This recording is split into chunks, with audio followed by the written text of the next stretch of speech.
ومن قطب المال العطاس أبي بكر أخذه الكاس ولاحت لي به الأسرار. Jurayj itu seorang yang ahli ibadah, abidan, ahli ibadah. Fattakhadha sawma'atan fakana fiha. Dia buat tempat ibadah, katakanlah seperti musola kecil, kemudian dia sholat ibadah di dalamnya. Maka datanglah ibunya ketika dia sedang ibadah, sedang sholat ibadah. Faqalat ya Jurayj, Jurayj, dipanggil ibunya. Faqala ya Rabbi ummi wa sholati. Dia ketika dipanggil oleh ibunya, dalam hatinya dia berperang di dalam hatinya, berperang di dalam hatinya. Ya Allah, ibuku dan sholatku. Ya Allah, tapi tak sholat dulu aja, dilanjutkan sholatnya. Kemudian esok harinya, ibunya manggil dia lagi. Ya Jurayj, dia pas tepat lagi soalnya ahli sholat ini ya. Ya Jurayj, dipanggil lagi oleh ibunya. Dia tetap mengatakan ay Rabbi ummi wa sholati. Ya Allah, ibu ini manggil saya, tapi saya ini saya lanjutkan sholat. Tidak digubris ibunya tadi. Sampai akhirnya yang ketiga, faqalat ya Jurayj, dipanggil lagi Jurayj. Dia tetap mengatakan ay Rabbi ummi wa sholati. Ya Allah, ini ibu saya, tapi saya lanjut sholat saja. Maka ibunya marah karena itu.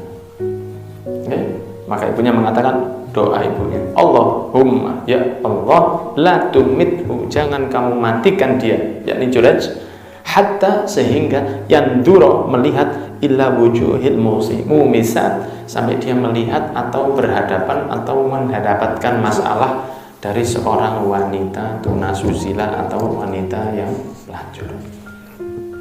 Doanya ibunya, karena dipanggil tidak mendatangi ibunya, sehingga diwajibkan untuk kalau sholat wajib itu harus dilanjutkan. Dhuhur, asar dipanggil ibu, dipanggil ayah, tetap sholat. Setelah itu segera datangi, jangan perbanyak zikirnya. Tapi kalau sholat sunnah harus kita batalkan. Kalau dipanggil ibu atau dipanggil ayah, makanya boleh kalau mau masih satu rumah dengan ibu atau ayah, ngomong dulu, Pak, saya mau sholat duha, tidak ada masalah. Jadi sholat duhanya aman. Kemudian kalau ada perlu, ibunya sudah tahu dan bisa menunggu. Jangan dibalas, nah sholat, jangan. Jadi dibatalkan kalau dipanggil, kecuali kalau sholatnya sholat wajib. Maka didoakan oleh ibunya, semoga dia mendapati masalah dari seorang pelacur. Fadzakara banu Israil Jurayjan wa ibadatah wa kanat imra'atun baghiyyun yutamatsalu bi husniha. Ada seorang wanita yang nakal dan super cantik, sehingga mereka itu saling ngomongkan. Sehingga orang-orang itu kalau mencamatkan, cantiknya seperti itu, ini luar biasa, heboh dengan kecantiannya si wanita tunasusila ini tadi. Kemudian ketika nongkrong dengan Bani Israel yang lain, dia mengatakan in syi'tum, ngomong ke laki-laki si perempuan tadi. Ini medrodok ya, laki-laki dijak ngomong medrodok. Kalau kamu mau, akan saya coba deh, tak goda deh. Ini orang ahli ibadah, ustadz ini tak goda ya ustadz ini.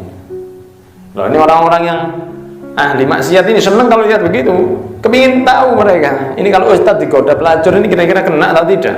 Kalau kita langsung bismillah ya. Tapi kalau yang digoda ini ustadz, kira-kira bagaimana? Mereka ingin tahu responnya. Ya, bismillah Pak, semangat ya. Didatangi, fata'arradat, didatangi ketika ibadah, didatangi di musolanya, di dijak ngomong, disepik, ngomong dengan kecantikannya, ditolak. Nah ini yang lainnya dari belakang delok ini, balik si perempuan ini dengan tangan hampa, gagal dia, malu dia si perempuan ini, diurak ambil lanang-lanang, tak bisa.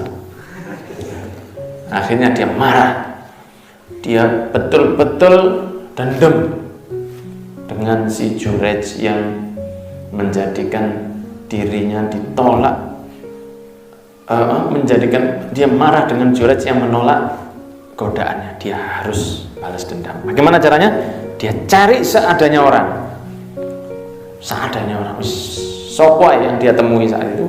Dia lihat ada penggembala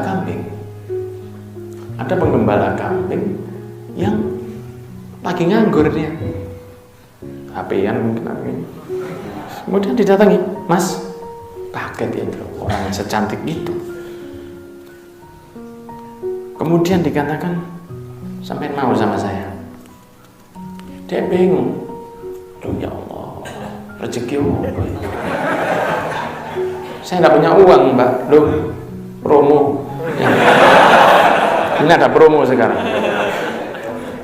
Ini ada promo. Loh ya, bismillah, Pak. Sudah. Langsung mau. Satu kali maksiat perzinahan, langsung punya hamil si perempuan tadi. Fahamalat, maka dia hamil. Falamma waladat, bayangkan saking marahnya si perempuan itu, dia rela untuk melakukan dengan pria seadanya di pinggir jalan, tidak melihat statusnya, dan dia siap hamil 9 bulan. Berarti kan dia akan kekurangan banyak kemampuan dan kecantikannya, iya kan? Dia rela untuk nganggur selama 9 bulan, tidak bisa beraktivitas kerja, kerjaannya. Dia berani 9 bulan, dia sabar. Yang penting saya mau lahirkan anak ini, saya mau balas Jurej. Itu saking marahnya si perempuan tadi. Waladat, maka lahir. Kholat, ngomong dia, ini min Jurej, anaknya Jurej. Orang kampung kaget.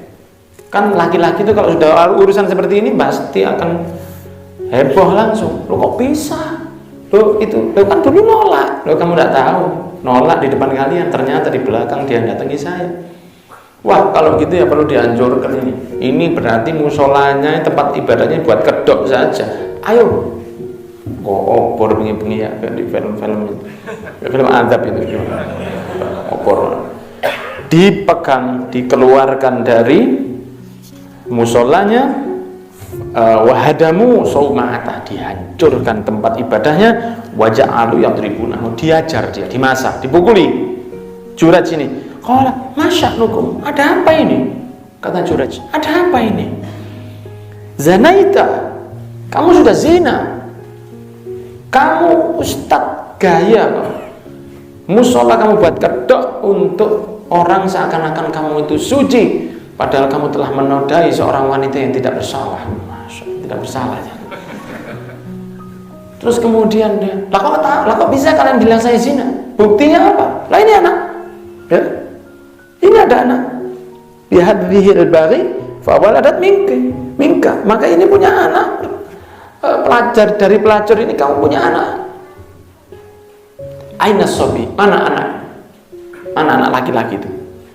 Kau ingin tahu saya? Kalau itu memang anak saya. Tidak perlu dites DNA, tidak perlu. Karena ini orang baik.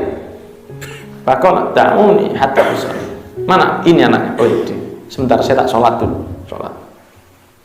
Setelah sholat salam, atas sobi fata'ana fi batni. Sini anaknya tak gendong sama dia. Gendong anak. Sini. Fata'ana fi batni. Dicolek perutnya. Dicolek. Nah, ya ghulam man abuka. Man abuka. Anak, siapa nama ayahmu? Ini anak baru belum 1 bulan, merah masih, colek. Nah, siapa ayahmu? Jawab anak tadi, Fulanun ar-ra'i, bapak saya namanya Fulan yang suka gembala kambing. Kaget semua. Loh, anak sekecil ini bisa jawab. Masya Allah, Masya Allah. Masya Allah, ini mendol kabeh. Akhirnya mereka bilang, maafkan kami karena kami sudah memfitnah kamu seperti ini. Ternyata perempuan itu yang jahat, perempuan itu yang salah, seperti ini, seperti itu. Maka mereka mengatakan, yuqabbilunahu, ya, cium tangan ke Jurej, ambung tangan, Masya, luar biasa. Kemudian dia mengatakan, kita nabni laka sauma'atik min dhahabin, akan kami bangunkan lagi musolamu yang kami hancurkan. Kita bangun sekarang bukan dari tembok, tapi kita bangunkan dari emas. Karena Anda ini adalah orang yang hebat. Anak kecil dengan colek aja bisa ngomong, ya kan? Dicolek bisa ngomong. Lah, katanya Jurej, "Pak, u'iduha min tinin kama kanat fafa'al." Kembalikan seperti tanah, seperti dulu sebelum kamu hancurkan. Maka dibangunkan dan si Jurej akhirnya bisa ibadah lagi di dalam tempat musolanya tadi. Itu nanti insya Allah akan kita bahas di pertemuan berikutnya tentang sisa hadits tadi ini, karena waktunya sudah. Tapi yang perlu kita ambil pelajaran dari kisah Jurej ini, satu, bahwa ketika sholat sunnah dan orang tua memanggil, wajib kita selesaikan, putus sholat sunnahnya, niat untuk mendatangi panggilan orang tua. Tapi jika sholat wajib, maka selesaikan dulu. Setelah selesai, jangan banyak-banyak berzikir sambil berjalan, sambil mendatangi orang tua. Yang kedua, bahwa hati-hati kalau mendoakan anak. Hati-hati kalau mendoakan anak, karena doanya ibu setengah guyon, setengah tidak masuk akal, ya, bisa jadi akan dikabulkan oleh Gusti, sehingga ngucap jadi, ya, seperti itu. Nah, karena doanya orang tua itu tidak akan ditolak oleh Allah, maka manfaatkan untuk mendoakan yang baik kepada mereka. Walaupun mungkin mereka ganyang, walaupun mereka mungkin memiliki masalah. Ketika kita punya kemampuan untuk mendoakan mereka yang tidak akan ditolak oleh Allah, ya walaupun anak kita mungkin membuat masalah ke kita, lebih baik didoakan yang baik, karena nanti kalau dia jadi baik, yang untung orang tuanya. Understand? Nah, yang ketiga, pelajaran yang diambil di sini, jangan gampang main hakim sendiri sebelum tabayun dengan apa yang benar-benar terjadi. Jangan cuman gara-gara semua langsung kena. Harus diselesaikan secara yang baik dan benar-benar terjadi, karena fitnah itu sangat kejam, luar biasa. Barakallahu fikum. Insyaallah kita bahas di pertemuan berikutnya, dan semoga kita diberikan keselamatan oleh Allah dari hal-hal yang tidak baik. Barakallahu fikum. Jazakumullahu khairan katsiran. Amin ya rabbal